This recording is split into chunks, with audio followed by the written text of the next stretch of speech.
La persecución política en Bolivia es una realidad, es una amenaza, es un riesgo y es un atentado contra los valores de la democracia. No permite generar mecanismos de diálogo, de reconciliación, de reencuentro. Lo que hace al presente es ahondar las diferencias y convertirse en un arma política de atemorización, de intimidación, de persecución para gobernar en función al miedo, para reprimir, obligar al destierro. La justicia en este momento no solamente atraviesa su peor momento, demuestra su peor faceta y lastimosamente los mismos actores son quienes las manejan. El pasado año, Evo Morales, debido a elementos probatorios que lo involucraron en actos de violencia, producto de conductas y comportamientos en específico, fue citado a declarar para que se defienda de los cargos de terrorismo y sedición. El señor Evo Morales, tras el descubrimiento de un audio junto con el señor Yucra, fue imputado por el señor fiscal general Juan Lanchipa, quien ordenó que sea notificado a través de edictos para que pueda asumir su defensa. Su defensa pues, planteó recursos, pero de ninguna manera permitió que él se presente ante el propio sistema de justicia que había creado durante años. Sin embargo, tal como señala un artículo de Human Rights Watch, observador de derechos humanos, se entiende que la justicia realmente no solamente es un arma, sino la justicia se la entiende como un mecanismo de revancha. Paradójico, entiende esta organización, que Yanine Áñez, meses más tarde, termine siendo detenida por los mismos delitos que fue imputado el señor Evo Morales. Pero acá probablemente la comparación resulta ofensiva, pero necesaria, porque al señor Evo Morales sí se le acusó de hechos en concreto. Cerquen las ciudades, corten el alimento, combate, combate, combate. Fueron las palabras del señor Evo Morales. En cambio, a la señora Yanine Áñez se le acusa de golpista, pero sin acusarle o atribuirle un comportamiento específico alguno. Es por eso que cuando desarrollaba el informe Human Rights Watch que denunciaba la persecución política de partidarios de Evo Morales, señalaba claramente que la justicia era entendida como un arma peligrosa en la cual cargos por terrorismo contra Morales y los miembros de su gobierno y cargos por terrorismo contra Yanine Áñez, lógicamente habían contrastado y habían puesto en un gran desafío para la justicia, cómo actuaría con unos y cómo actuaría con otros.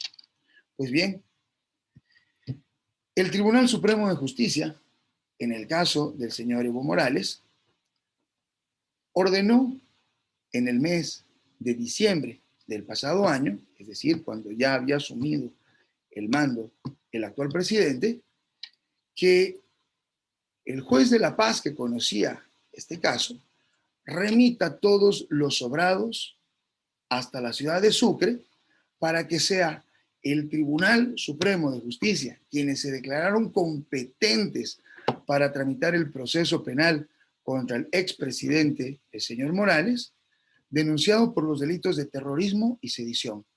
Es decir, que para él sí corresponde un juicio de responsabilidades.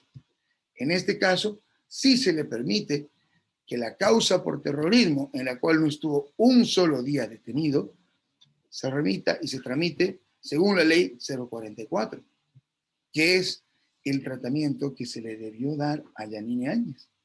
Sin embargo, la justicia, entendida como un mecanismo de venganza, como un arma para neutralizar a los opositores, a quienes piensan distinto o a quienes hubieran luchado por la democracia, establece que en la imputación en contra de Yanine Áñez y sus dos exministros, donde también se incorpora en este mismo proceso policías, militares y excívicos y ciudadanía, señala que se habría promovido, creado, dirigido y formado parte de grupos por los cuales hubieran tenido como objetivo quebrantar el orden constitucional. Esto es claramente una forma de demostrar que la justicia obró y opera a favor de unos y otros de modo completamente distinto. Pero eso, ojo, no es lo más grave. Y prestemos atención a continuación a la participación del Tribunal Constitucional. ¿Qué es lo que ocurre con el Tribunal Constitucional? Que fíjense bien, 4 de noviembre del año 2020, el Tribunal Constitucional admite la acción de inconstitucionalidad planteada por el movimiento al socialismo contra los artículos sobre sedición y terrorismo previstos en el Código Penal. ¿Esto qué significa? El Tribunal Constitucional admite un recurso, una demanda de inconstitucionalidad planteada en fecha 26 de mayo por diputados parlamentarios del movimiento al socialismo que acuden ante el Tribunal Constitucional señalando que los delitos de terrorismo y sedición serían contrarios al orden constitucional. Y en fecha 3 de junio del año 2020, esta acción fue admitida, pero notificada recientemente a las autoridades, puesto que en ese cargo, en el cargo de la presidenta de la Asamblea Legislativa, Eva Copa, ya habría renunciado.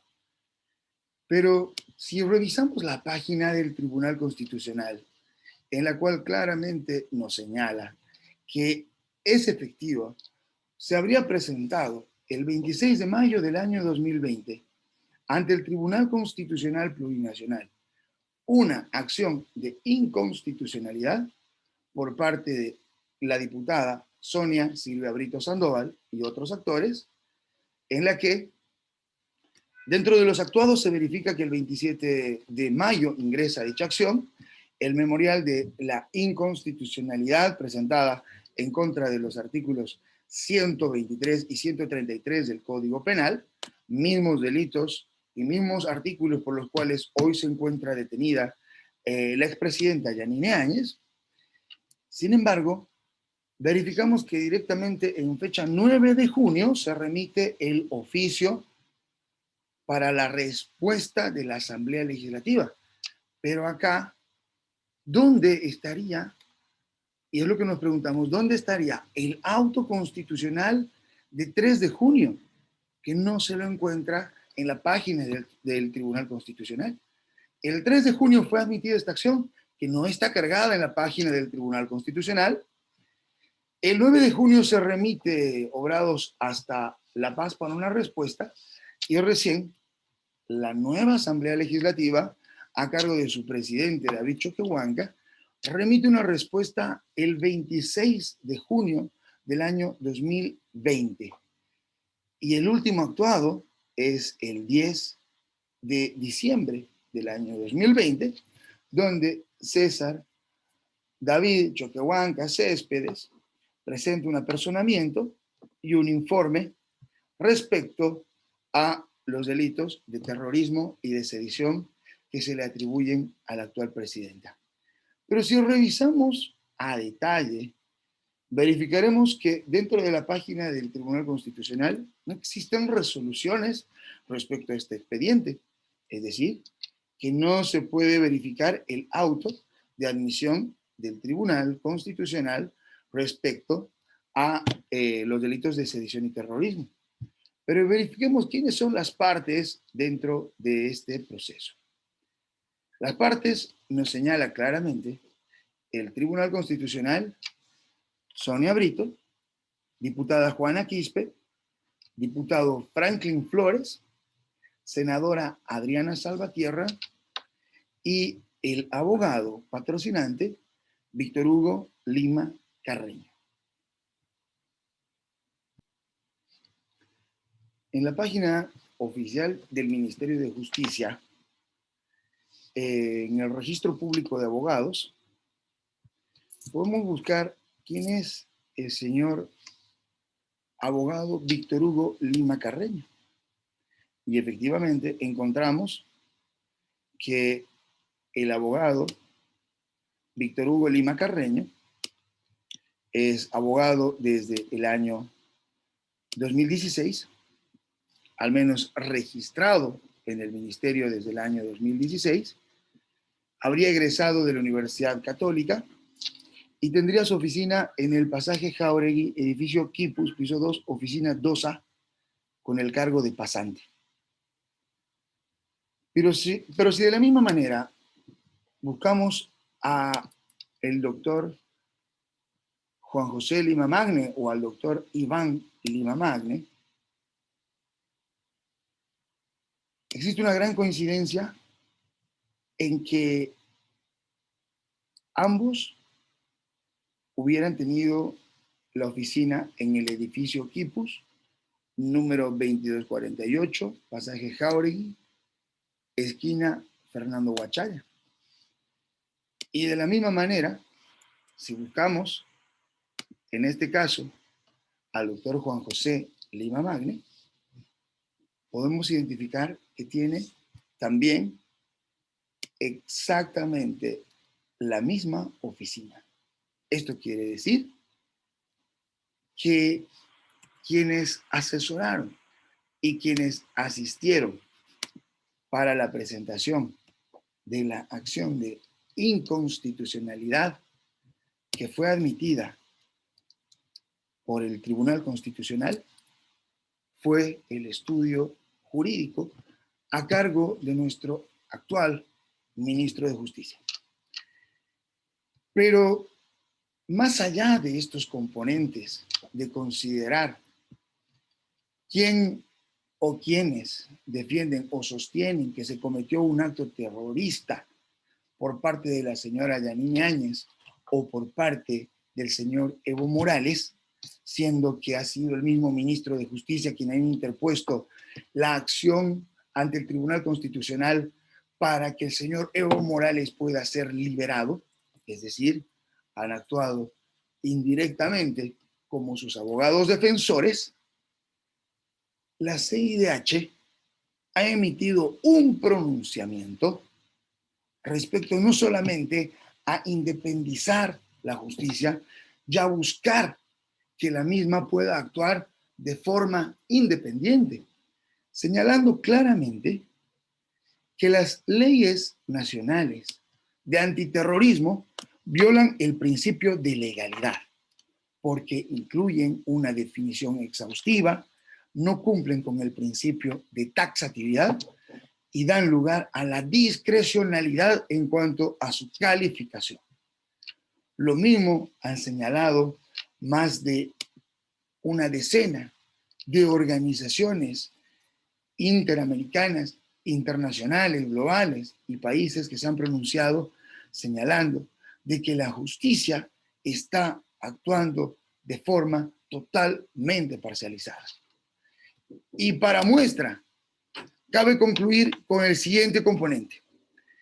El artículo 133, dentro de la resolución de imputación formal en contra de la exmandataria Yanine Áñez Chávez, en su resolución de imputación por parte de la Comisión de Fiscales de la Fiscalía Especializada Anticorrupción, señalan lo siguiente, que el delito de terrorismo, y señalan y remarcan con negrilla los hechos que se le atribuyen, habría sido intimidar u obligar a un gobierno nacional subvirtiendo el orden constitucional para deponer al gobierno elegido.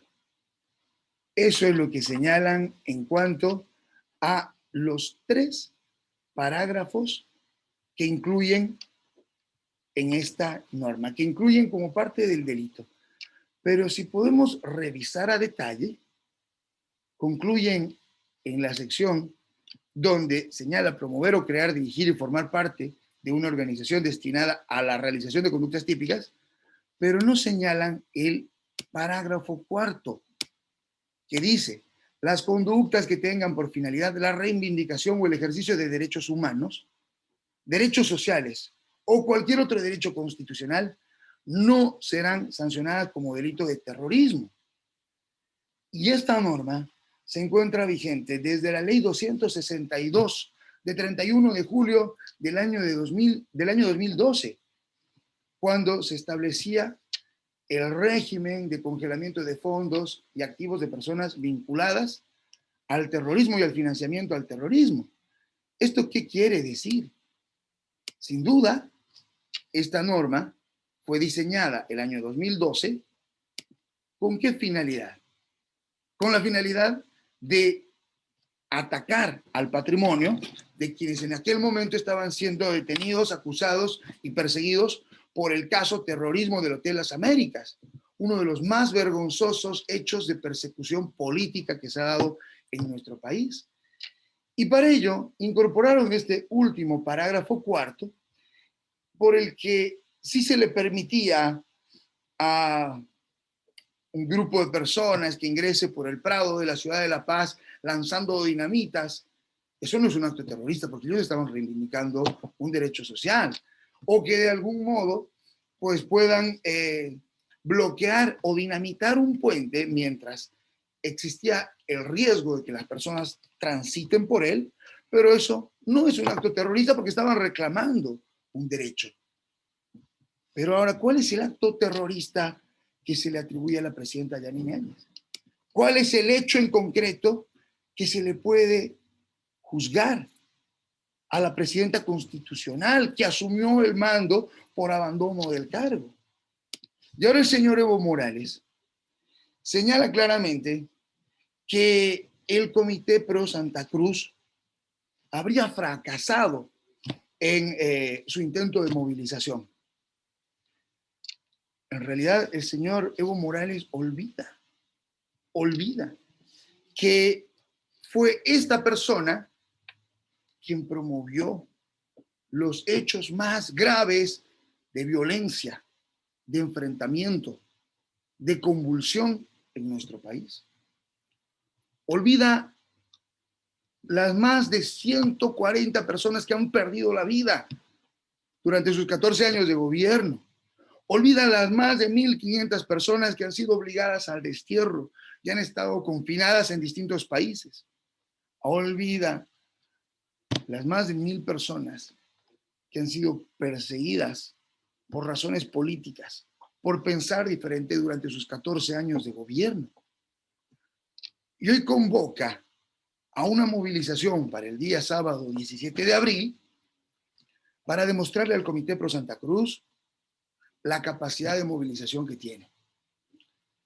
El Comité Pro Santa Cruz ha movilizado y ha convocado a una concentración pacífica inmediatamente después de la detención de la presidenta, de la expresidenta Yanine Áñez, para impedir la persecución política que está promoviendo actualmente el sistema judicial en obediencia a los ánimos de venganza, de revanchismo, de odio y de resentimiento por parte de este señor.